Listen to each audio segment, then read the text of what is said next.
今日咧 Peter Sir 想分享一位女 fans 嘅水晶話題喎。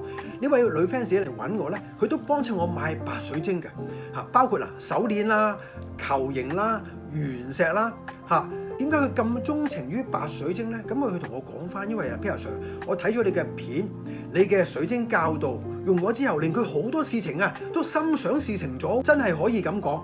白水晶咧，佢簡直係水晶界嘅能量放大器。點解嗱？同大家分享，因為第一，佢幫你淨化你嘅磁場排走身上嘅負能量啦。第二，提升我哋嘅專注力同埋咧增強記憶力。做嘢溫書都神清氣爽。第三平衡我哋嘅情緒啦，冇咁容易暴躁發嬲。第四，仲可以將我哋嘅願望放大。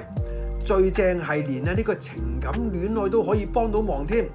幫你拉近關係。萬用又百搭嘅水晶咧，如果你只係可以買一條水晶嘅話咧，聽我講，首選係白水晶啊。最後溫馨提示如果你唔戴嘅時候咧，記得放喺白晶簇上邊插電啦。記住水晶睇我 Peter Sir 唔會帶到污水